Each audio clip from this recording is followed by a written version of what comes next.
Hi everyone. So last time we discussed very briefly one likelihood optimization strategy, Newton-Raphson.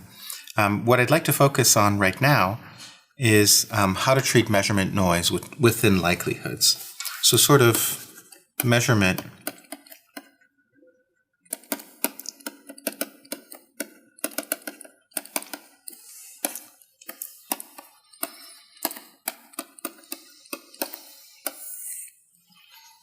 noise within likelihoods. So typically speaking, we had previously talked about an example, for example, where the positions of a particle were drawn from some kind of distribution. That was sort of in the case of diffusion. But typically speaking, we don't measure the positions exactly. We measure sort of corrupted versions of them that are, in some sense, the data itself. And those corrupted versions are drawn from a different distribution that typically depends on the ground truth or the realization of the latent variable, as well as other parameters, which we call phi. So the distribution F normally has a name. In the machine learning literature, it's called an emission distribution.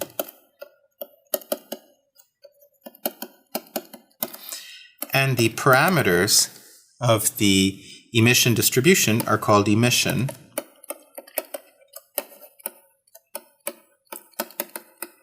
parameters. This is to help distinguish them from other parameters of the model. So for example, this psi here could represent the diffusion coefficient that dictates how I go from one position to another position.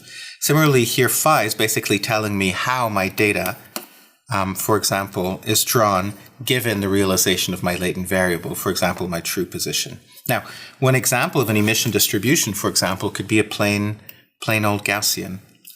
I should say one thing. So when we talk about parameters, therefore, we typically have in mind both parameters dictating the behavior of our latent variables, and we have emission parameters in mind. Sometimes we calibrate experimental apparata, and then the emission parameters themselves are known. In other cases, we have to learn the emission parameters themselves. They're a little bit unclear from the data. So, giving an example of an emission distribution, I could very well say that my data is drawn from some kind of Gaussian. So this could be my P of Wn given Rn. My data is drawn from some kind of Gaussian with some variance sigma squared. So in this particular case, the parameters of the emission distribution, for example, would include the variance or the standard deviation squared of my Gaussian. Now, it could very well be that the data is proportional, and then you'd have another parameter, let's call it gamma here, to the realized value of the latent variable. So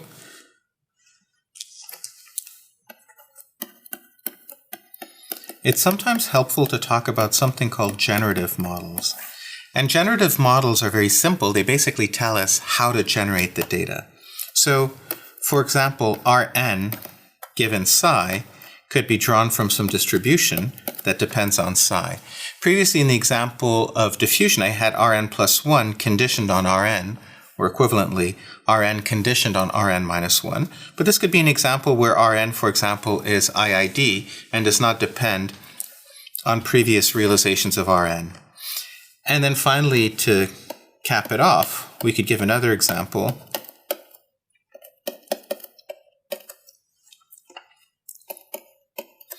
and say that the data conditioned on the realization of this latent variable plus the emission parameters is drawn from an emission distribution. So if I put these two together, this gives me kind of a rule for how to go about generating synthetic data, or in principle generating the data from the experiment itself. And it's for this reason that they call these generative models. Shortly, we will distinguish generative models from forward models, but not quite yet. So let's give a very concrete example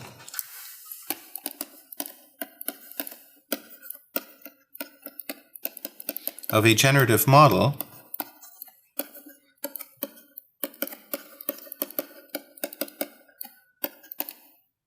for diffusion with measurement noise. So in this case, I would say that, my position, my latent variable, conditioned on my previous position, and my diffusion coefficient is drawn from a normal distribution centered at the previous position and with variance 2d tau.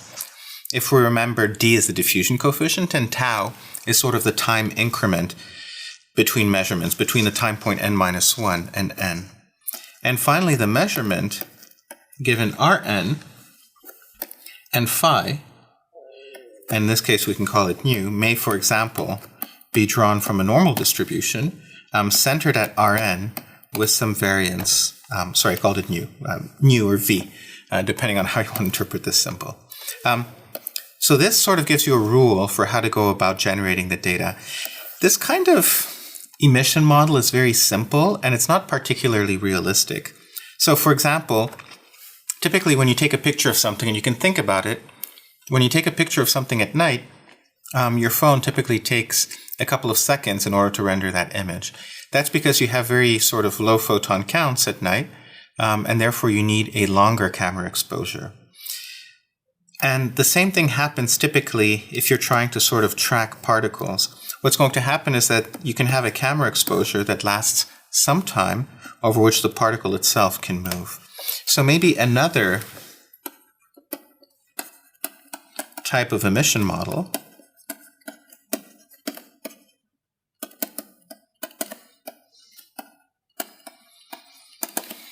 and it is a more complex emission model, would basically say that the data given the trajectory of the particle over that exposure is drawn from a normal distribution.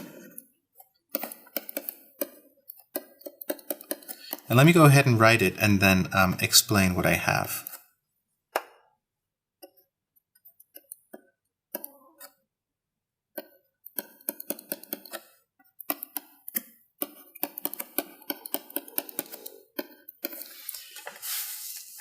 So what is this saying? This is saying that the data, given the trajectory of the particle over the exposure period, is drawn from a normal distribution. Maybe that normal distribution has some kind of variance v or nu.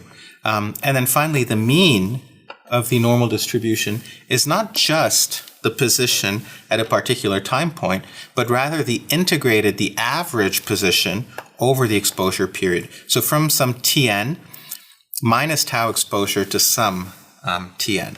This would be quite a complicated example of an emission model, like I said, but these are things that normally we have to deal with, especially if the dynamics are fast as compared to sort of the slower exposure periods.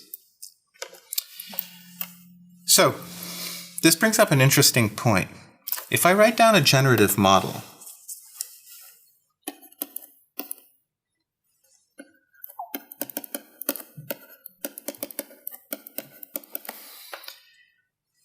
then I normally end up with a distribution that looks something like this, right? And this is obtained, for example, by considering, well, what is the position, first position, for example, multiplied by what is the observation given that first position, multiplied by what is the probability of the second position given the first position.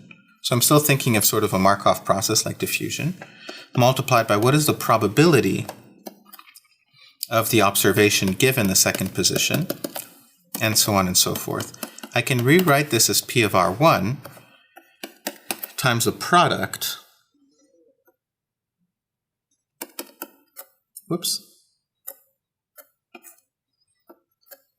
n from 2 to big N, of P of Wn given Rn, multiplied by P of Rn given Rn minus 1, multiplied by P of W1 given R1. So what I have here is the probability of the first position, multiplied by the probability of the observation given the first position, multiplied by the probability of all of the other successive positions and their observations. So if I have a generative model like for diffusion, where I had a Gaussian model here, I had another Gaussian model here, I'm going to end up, if I sort of apply my laws of multiplication of probability correctly, with the following expression. And this creates a big problem. And by the way, what is the theta here? The theta, for example, could be the diffusion coefficient on which these transition probabilities depend. This gives me a big problem because now I don't know how to apply maximum likelihood to this object here. This object here, by the way, has a name, and it's typically called a completed likelihood. And the reason it's called a completed likelihood is because it's been completed by the realizations of the latent variables. So why is this going to cause a problem if I try to maximize the likelihood? Well, I know what the W's are. Those are my measurements. Those are numbers that I can plug in.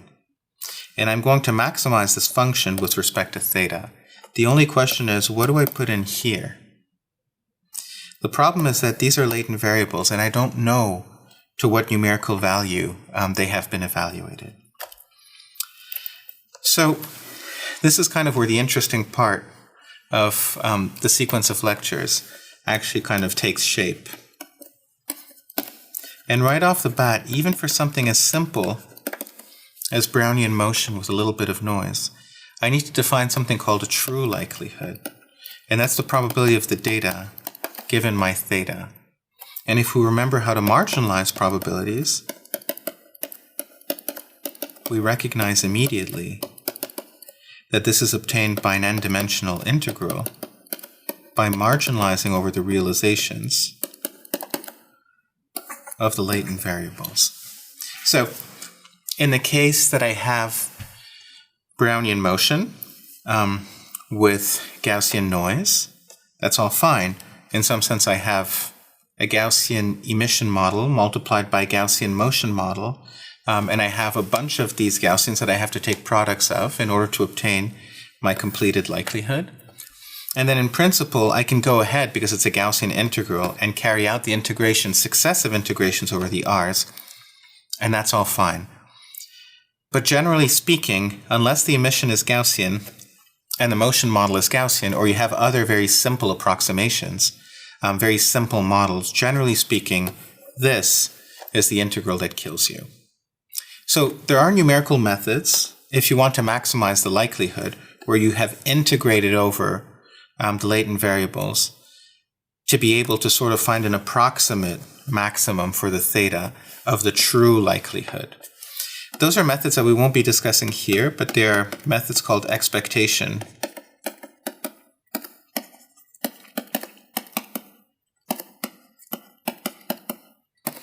maximization.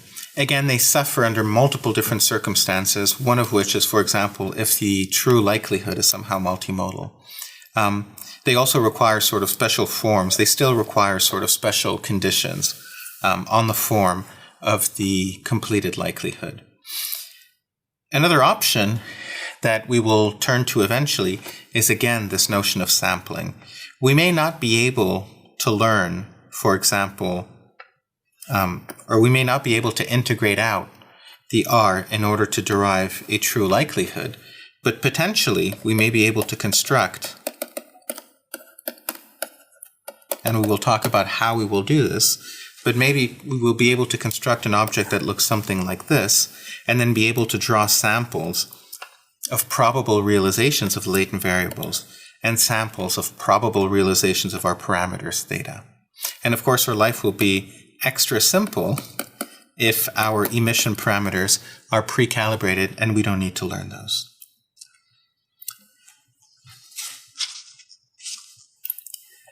That sort of summarizes in a nutshell some of the difficulties to come.